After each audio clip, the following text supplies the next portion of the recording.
بسم اللہ الرحمن الرحیم، السلام علیکم۔ میں گورنمنٹ سیاست کے پلیٹ فارم سے آپ کی خدمت میں حاضر ہوں۔ خبر یہ ہے کہ ایک شخص کی انٹری ایسی ہوئی ہے کہ عمران خان پائن بس سڑ کے سوا ہویا پیا جی۔ وہ شخص کون ہے جس کی وجہ سے عمران خان نو ساڑا پیا اور کیوں پڑا ہوا ہے، یہ میں آپ کے ساتھ شیئر کروں گا۔ مگر اس سے پہلے میں آپ سے گزارش کروں کہ دو خواتین کی وجہ سے سوشل میڈیا پائن بڑا تتا ہویا ہے اور بہت زیادہ اگاں لگیاں کھڑی ہیں وہاں پر بھی، اور یہ جو اگاں لگیاں کھڑی ہیں نا، یہ زیادہ تر مسلم لیگ نون کے لوگوں کو لگی ہوئی ہیں، وہ بھی میں آپ کے ساتھ ڈسکس کرتا ہوں۔ مگر ایک خاتون ایسی ہے، نامعلوم جی خاتون، پراسرار جی خاتون، جس کا کوئی نہیں پتہ لگ رہا کہ کتھوں آ گئی، مگر وہ JUIF یعنی مولانا فضل الرحمان کی جو پارٹی ہے، اس کی جو اسپیشل سیٹس ہے اس کے اوپر ان کا نام آ گیا ہے، اور پتہ نہیں لگ رہا کہ کیڑے پاس ہوا ہے، غلطی نہ نوٹیفیکیشن ہو گیا ہے یا جان بوجھ کے کیتا گیا چکر کی ابھی انویسٹیگیٹ ہو رہا ہے۔ ایک اور خاتون، ان کا نام مریم اکرام ہے، وہ بھی MNA بن گئی ہیں۔ مسلم لیگ نون کی اضافی جو نشستیں ملی ہیں نا، اے جی PTI نے رولا پایا سارا، تو ویسے پاکستان کے اندر سارا مسائل دی جڑی PTI بنی ہوئی ہیں۔ انہوں نے اپنا بلے کا نشان گوا لیا، ان کے وکیلوں کی دانشمندی، ارسطو پن، کیا بندہ ان کو نام دے، افلاطون سارے کٹھے ہوئے سن، اور ایسے پھر دلائل دیے کہ اینڈ پہ چیف صاحب نو یہی کہندے سنے گئے۔ ساری قوم نے دیکھا، پلیوں تھوڑی کہہ رہے ہیں یا میں نے کوئی یہ کوئی اسپیشل بات نہیں بتانے لگا آپ کو، ساری قوم نے دیکھا کہ چیف صاحب یعنی چیف جسٹس آف پاکستان کو ترلا پا رہے تھے، سر آپ کی یہ بات بھی درست ہے، یہ بھی درست ہے، یہ بھی درست ہے، ہمارے پاس یہ کاغذ بھی نہیں، یہ کاغذ بھی نہیں، یہ کاغذ بھی نہیں، ہم نے الیکشن بھی ٹھیک نہیں کرائے، لیکن سر آپ کی مہربانی ہمارے سے بلے کا نشان واپس نہ لیں۔ یہ ان کا ٹوٹل آرگومنٹ تھا اس سماعت کے اندر۔ ہونی تسی اتنے لکھو YouTube دے اتنے یا سپریم کورٹ دی ویب سائٹ سے چلے جاؤ، آپ کو وہ ساری کی ساری ہیرنگ نکل آئے گی، آپ سکون نال بیٹھ کے سنو، بڑے مزیدار آرگومنٹ سے بڑا بندے کو سیکھنے کا موقع ملتا ہے جو ان کی طرف سے ہوئے ہیں، جو ججز بیٹھے تھے اور جو وکیل ہیں انہوں نے بھی پائن بھید کھلے نے، کڈے اچھے وکیل ہیں۔ باہر میں آپ سے گزارش کروں کہ وہ ان کو بلے کا نشان نہیں ملا، بلے کا نشان نہیں ملا تو سر آزاد الیکشن لڑیا۔ جب آزاد الیکشن لڑیں گے تو آپ چاہے 200 لوگ جیت کے راجی، سر آئین کا آرٹیکل کا 51 کی کلاس میں شاید 5 ہے، وہ بڑی کلیئر ہے اس حوالے کے اوپر۔ وہ کہتی کہ جناب سیاسی جماعتوں کے درمیان سیٹوں کے تناسب کے اعتبار سے خواتین اور اقلیتوں کے نشستیں جو ہیں وہ تقسیم کی جائے گی، ٹھیک ہے، سیاسی جماعتوں کے درمیان۔ آزاد رکن 200 بھی ہوگا، ایک نشست نہیں ملے گی، سر لکھا ہوا ہے۔ لہٰذا ہوا یہ کہ انہوں نے ایک ایسی جماعت کو جوائن کیا جو سنی اتحاد کونسل جنہیں الیکشن نہیں لڑیا، نہ صرف یہ کہ الیکشن نہیں لڑا بلکہ اس نے لکھ کر دے دیا الیکشن کمیشن آف پاکستان کو کہ حضور اسی الیکشن نہیں لڑیا، لہذا اسی اسپیشل سیٹس دے اتنے کو کاغذ جمع کرائے نے، نہ ہی سر کو لوڑ جمع کران دی۔ جب یہ چیز سامنے آ گئی تو اس کے بعد الیکشن کمیشن نے کہا کہ بہو جی اب آپ کا کلیم نہیں بنتا، لہذا نشستیں جو ہیں وہ دوسری جماعتوں کو دے دی ہیں۔ اس طرح سے اضافی نشستیں جو ہیں وہ مسلم لیگ نون کو بھی ملی، پیپلز پارٹی کو بھی ملی، مولانا فضل الرحمان کو بھی ملی، اور جو سیاسی جماعتیں جنہوں نے بطور سیاسی جماعت ایک نشان کے اوپر الیکشن لڑا تھا ان کے کھاتے میں نشستیں آئیں۔ اب جب وہاں پر نشستیں آ گئیں تو پہلے جو نشستیں جمع کرائی ہوئی تھی، فہرستیں جمع کرائی ہوئی تھی، کاغذات دیے ہوئے تھے، وہ لسٹاں کٹ پہ گئی ہیں، لہٰذا الیکشن کمیشن نے کہا بھائی اضافی لسٹاں دے دو۔ اب اضافی لسٹوں کے اندر پائن ایک خاتون کا نام چلا گیا نون لیگ کی جانب سے، جو مریم اکرام صاحبہ ان کا نام بتایا جاتا ہے۔ میں سچی بات ہے اس خاتون کو اتنا نہیں جانتا، لیکن مسلم لیگ نون کے جو سوشل میڈیا ایکٹیوسٹ ہیں، اور یہ یاد رکھیے گا کہ جو ایکٹیوسٹ ہیں یہ وہ ایکٹیوسٹ ہیں جڑے پیڈ نہیں گئے، یعنی عمران خان تے پیڈ رکھے نا، نوٹ خواہ میرا موڈ بنے، سرکاری خزانے سے پہلے کرتا رہا، KP کے خزانے سے کرتا رہا، اس کے بعد جناب وفاق کا خزانہ بھی آ گیا، تو پنجاب کا بھی آ گیا، بلوچستان کا بھی آ گیا، تو رج کے نہیں پائی پائن نے، اور جڑے ادھر ادھر پیسے کٹھے کر لینا سی وہ لینا سر۔ لیکن یہ جو لوگ ہیں نا، یہ سر بڑے آنریبل لوگ ہیں، انہوں نے اپنے پیسوں سے نیٹ چلایا، اپنے پیسوں سے موبائل خریدا ہے، اپنے پیسوں سے یہ ٹریول کرتے ہیں، اپنے پیسوں سے، یعنی اپنے پیسے نہ مچھا مناندے بہو جی، ٹھیک ہے، اور عزت دار لوگ ہیں، لیکن یہ نواز شریف کے ساتھ محبت کرتے ہیں۔ یہ سمجھتے ہیں کہ میاں نواز شریف جو ہے وہ پاکستان کے لیے نجات دہندہ ہے، اور یہ سمجھتے ہیں کہ پاکستان میں اگر کوئی کیا کہتے ہیں ترقی ہوئی ہے تو میاں نواز شریف نے کی ہے. وہ اس بات پر یقین رکھتے ہیں کہ اب بھی صرف میاں نواز شریف ہی ہے جو پاکستان کو کی جو نیا اس وقت ڈول رہی ہے اکانومی دی ان چوکٹ کے تے پائے نے باقاعدہ سیدھا چلا سکتا ہے. یہ ان لوگوں کا خیال ہے. بہت سارے نام ہیں اس میں کسی ایک خاتون یا مرد کا نام نہیں لوں گا، لیکن انیواں نام نے سر جو اس وقت کر رہے ہیں باقاعدہ طور پر احتجاج. ٹویٹر کے اوپر احتجاج ہو رہا ہے، یعنی ایکس کے اوپر اور سوشل میڈیا کے اوپر. یہ مریم اکرام صاحبہ کی بہت ساری ویڈیوز، بہت سارے کلپس، بہت سارے ٹک ٹاک سٹائل کی بنائی ہوئی ویڈیوز، بہت سارے ان کے تصاویر وہ چل رہی ہیں. اور جو اعتراض آ رہا ہے وہ اعتراض یہ آ رہا ہے کہ جناب یہ جو مریم اکرام صاحبہ ہیں یہ پہلے پی ٹی آئی کی ساتھ ہوتی تھی. ان کی جو تصاویر ہے ان کے کپڑوں میں جو پی ٹی آئی کے چڑھنیلے کپڑے ہوتے ہیں اس میں بنی گالہ کے باہر بھی اور یہ زمان پارک کے باہر بھی ان کی کچھ تصاویر ہیں جو سرکولیٹ ہو رہی ہیں اس وقت.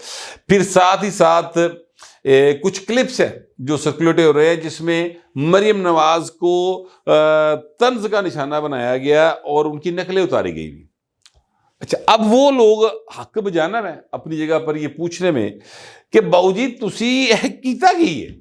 یعنی یہ جو جو ایکٹیوسٹ ہے، اصل ایکٹیوسٹ ہے جو نون لیگ کے لیے لڑتے رہے ہیں، آپ ان کو oblige نہیں کر رہے. آپ ایک ایسی خاتون کو oblige کر رہے ہیں کتوں نہ آ گیا، کنے پاتا کو دسے، کو پوچھے، کو بتائے.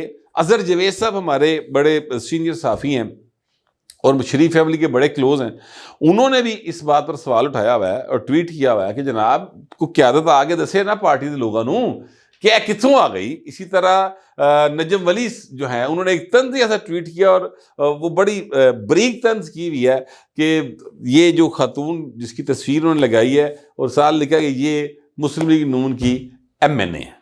ٹھیک ہے، بس اتنا کہہ کے وہ بھائی چپ کر گیا. نجم ولی صاحب کے ساتھ چونکہ میری بہت پرانی یاد ہے اور میرے نال ان کا بڑا تعلق واسطہ ہے، اس لیے میں ان کے طنز کو سمجھتا ہوں اور جو ان کو جانتے ہیں وہ جانتے ہیں اس بات کو کہ وہ طنز کر رہے ہیں. اچھا، اب یہ خاتون جو ہیں ان کے بارے میں بڑا شور ہوگا پڑا. مجھے ایک دوست نے پوچھا، ان کہ یار خاتون دیتا پڑھ کے وہ بڑا غصے سی. میں کہ یار گل سنو، پارٹی انہوں دی بہو وہ سر جیڑی مرضی خاتون اتھے بنان اپنا ایم این اے بنان. بطور جرنلسٹ ہمارا یہ کام نہیں ہے. ہم چیزوں کو صرف ایکسپوز کر سکتے ہیں. ہاں، ان کے پارٹی کے لوگ اعتراض کر رہے ہیں، وہ ان کا بنتا ہے اعتراض کرنا. وہ اعتراض کرے، کچھ اپریشیٹ کر رہے ہوں گے شاید. ویسے اپریشیٹ کرنے والا میں کیوں بندہ نہیں ٹکرایا، لیکن اعتراض کرنے والے جو ہیں وہ اعتراض کر رہے ہیں تو ان کی پارٹی لیڈرشپ کو چاہیے کہ اس کا نوٹس لے، ان کو سیٹسفائی کرے. باقی میرا خیال ہے کہ جیڑی ایک باری ایم این اے بن گئی سر، ان تسی لسٹ ہوں کڈ نہیں سکتے. یعنی آپ لسٹ میں بندہ ڈال سکتے ہیں، آپ نکال نہیں سکتے. یہ نہیں ہو سکتا کہ آپ نے کہا کہ ایدا ہوں مریم دا نام پا دیو تے ہوں مریم دا کڈ کے تے جناب تسی نرگس دا نام پا دیو. ایسا نہیں ہو سکتا.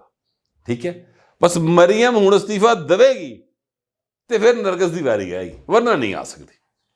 یہ قانون ہے. ٹھیک ہے، اب اس کے اوپر کافی رولا جو ہے اس کو سوشل میڈیا کے اوپر پڑا ہوا ہے اور مزے کی بات یہ ہے کہ نون لیگ کا کوئی بھی اہم عہدیدار جو ہے ابھی تک اس نے اس کے اوپر اپنے کارکنوں کو وضاحت نہیں دی. میں بطور جرنلسٹ یہ ساری چیزیں آپ کے سامنے رکھ رہا ہوں. فیصلہ ظاہر ہے کہ جس کی پارٹی پائنون نہیں کرنا ہے. باقی جہاں تک خواتین کی نشستوں کی بات ہے کہ خواتین کی حوالے سے مخصوص نشستیں ہونی چاہیے نہیں ہونی چاہیے، میں کہتا ہوں 100% ہونی چاہیے مخصوص نشستیں. لیکن جو خواتین ہیں ان کو چاہیے کہ وہ مخصوص نشستوں پر آ تو گئی ہیں اور کام بھی کریں. ٹھیک ہے، صرف یہ نہ بتائیں کہ فلانا انجدہ تے فلانا انجدہ، یعنی چغلیاں نہیں کرنی ہے، کام بھی کرنا ہے. ابھی تک کوئی ایسا مجھے کام کرتا دکھائی نہیں دیا. ہاں، جو منتخب ہو گیا تھی نا الیکشن کے پروسیس سے، وہ کام کرتی ہیں. انہیں اپنے حلقے سے لوگوں نے ووٹ دیے ہوتے ہیں، ان کو پتہ ہوتا ہے عوام کے مسائل کیا ہیں، انہوں نے عوام میں واپس جانا ہوتا ہے. ویسے میرا خیال ہے کہ خواتین کے حوالے سے یہ چیز مخصوص کر دینی چاہیے، لازم کر دینی چاہیے کہ اتنے % خواتین براہ راست منتخب ہو کر آئیں گی. یعنی ابھی تک تو یہ ہے نا قانون کہ آپ نے اتنے % خواتین کو ٹکٹس دینے ہیں جنرل نشستوں کے لیے. سیاسی جماعتوں کو باؤنڈ کیا ہے. لیکن کچھ اس طرح کا سلسلہ ہونا چاہیے کہ خواتین 20% جو ہیں وہ براہ راست منتخب ہو کر آئیں. اب اس کا کیا طریقہ کار ہوگا یہ میرے علم میں نہیں ہے یا میں نے اس پر اتنا غور نہیں کیا, لیکن مخصوص نشستہ نا انہاں کو بڑا فائدہ ہویا کوئی نہیں جے. پر دیکھ لو کدی کو ٹک ٹاک کرے تے اب یا کوئی اور بہت ساری, میں خواتین کے والے سے بات کرتے ہوئے احتیاط ہی کرنی چاہیے کیونکہ ظاہر ہے کہ پھر ان کا احترام کرنا ادروائز ہی واجب ہے. تو اس لیے میں خاموش ہو جاتا ہوں کیونکہ چلو چھاڑی دی ویسے کر لوں. تو میں یہ کہنا چاہ رہا تھا کہ یہ ہے معاملہ اس کا چل رہا. 2 خواتین جو ہے نا وہ سوشل میڈیا کے اوپر موضوع بحث بنی ہوئی. اچھا اب وہ بات, وہ خبر جو جس کی وجہ سے عمران خان اندر اگا لگیاں کھڑی ہیں نا سر, وہ کیا ہے؟ وہ یہ ہے 19 رکنی کابینہ نے حلف اٹھا لیا, آپ اچھے طریقے سے جانتے ہیں. اور اس 19 رکنی کابینہ میں بہت سارے نام ایسے ہیں. مثلا دیکھو نا, پہلے تو عمران خان نے ایسے گلتے بڑا ساڑ پہ ہوئے گا کہ جناب شہباز شریف وزیر اعظم بن گیا, پھر زرداری صاحب صدر بن گئے. اچھا اب کابینہ نے حلف اٹھا لیا ہے. اب جو کابینہ نے حلف اٹھایا ہے اس کابینہ میں انہیں مطلب بہت سارے لوگ ہیں جن سے ان کو تکلیف ہو سکتی ہے, لیکن یقین جانیے کہ جس شخصیت سے ایک شخص ایسا ہے جس کی انٹری سے پوری دی پوری پی ٹی آئی جڑی ہے نا وہ کمی جا رہی ہے. مجھے ایک فلم تھی شولے, بڑی اعلیٰ فلم. ایسی فلمز جو ہیں وہ یعنی آپ بنا نہیں سکتے, بن جاتی, ٹھیک ہے نا, کوئی واقعہ جیسے ہو نہیں جاتا اس طرح دی فلم سی. باقاعدہ اگر آپ اس فلم کو دیکھیں تو 10 بار بھی دیکھو گے نا تو وہ اُنّا ہی مزہ دے گی جتنا پہلی بار ہی دے گا. اتنا زیادہ اس فلم میں کہ ڈائلاگز اس کے, اس کا میوزک, اس کا ایکشن, اس کی ڈائریکشن کمال, بہت اعلیٰ. اچھا بہرحال اس فلم میں گبر سنگھ کا کردار بہت مشہور ہوا, اور گبر سنگھ کہتا ہے کہ جناب یہاں سے 50 کوس دور جب بچہ رات کو روتا ہے تو ماں کہتی بیٹا چپ ہو جا ورنہ گبر آ جائے گا. ٹھیک ہے, تو سر ایسے طرح کا رولا جے کہ پی ٹی آئی والے جڑے نا 50 کو دور بھی بیٹھے, بلکہ جڑے پاکستان تو باہر بھی بیٹھے ہیں نا وہ اس نا تو پریشان نے, اور انہوں نے سمجھ نہیں آ رہی, انہوں نے راتوں نیندرا اڈیاں پیا. اس شخصیت کا نام ہے جناب محسن نقوی. محسن نقوی صاحب جو ہیں یہ سر انہوں نے بھی حلف اٹھا لیا ہے, اور جب تک آپ کا ولاگ آئے گا تب تک میرے خیال یہ وزیر داخلہ بن چکی ہوں گے, میرا ایک خیال ہے. ٹھیک ہے, مجھے ابھی تو نوٹیفیکیشن نہیں ہوا جب میں ریکارڈ کرا رہا ہوں, لیکن ان کے وزیر بن جانے سے, یہ ان کے صرف واقعی کابینہ میں آ جانے سے بڑیاں تکلیف ہیں. وہ جو اسد عمر صاحب ہیں انہوں نے یہ کہا کہ اگر آپ نے اس کو کابینہ میں شامل کر لیا تو پائن پھر ساڑھے نہ گفتگو بھول جاؤ تسی, ساڑھے والا پھر صاف جواب دے. وجہ کیا؟ وجہ یہ ہے کہ محسن نقوی صاحب جو ہے نا وہ ایکچولی جانتے ہیں, انہوں نے پنجاب میں ڈیلیور کر کے دکھایا ہے. 9 مئی کا جڑا واقعہ ہویا اس تو بعد جڑی ایتھے پکڑ تکڑ ہوئی وہ محسن نقوی صاحب ہی تھے نا چیف منسٹر پنجاب, تو لہٰذا ان کے نام سے کانپتے یوتھیے وہ پائنڈے وزیر داخلہ بن گیا. چلو وزیر داخلہ نام ہی بنیا, وفاقی کابینہ جی آ گیا. تو آپ سوچ لیں کہ گلاں کتنے جانی ہیں اور کیویں پہنچنی ہیں تے کیویں ہونی ہیں. لہٰذا چیزیں جو ہیں وہ بڑی اور طرح کی ہو رہی ہیں, اور عمران خان فل ٹائم اس وقت جو ہے نا اندر سڑیا بلیا بیٹھا ہے جی. انہوں سمجھ نہیں آ رہی کہ ہوں میرا بننا کی ہے, جیلاں بھی وہ انڈر آ گئی ہیں تو پتہ نہیں کی کچھ ہو جا رہا ہے. مستقبل بہت تاریک ہے سر, بہت تاریک ہے. تاریخ انصاف وہ کیا تھا, تحریک انصاف دا. ٹھیک ہے, وہ تاریخ انصاف اصل میں ہمارے ایک دوست راجہ ریاض صاحب وہ کہتے تھے, میں اس چکر میں وہ کہہ گیا میرے ذہن میں وہ آئے تھے, تو ان کا مستقبل تاریک ہے تحریک انصاف کا. مجھے کم از کم ایسے ہی لگ رہا ہے. ہو سکتا ہے کہ میری انفارمیشن میں کوئی کمی ہو یا میرے سوچ میں کوئی کمی ہو, لیکن بہرحال جو کچھ بھی میرے پاس ہے وہ میں نے آپ کے ساتھ ایمانداری سے شیئر کر دیا ہے. آپ دوسرے درخواست ہے کمنٹ ضرور کریں مگر ذرا تہذیب کے ساتھ. پھر وقت اتنا, ملتے اگلے ولاگ میں.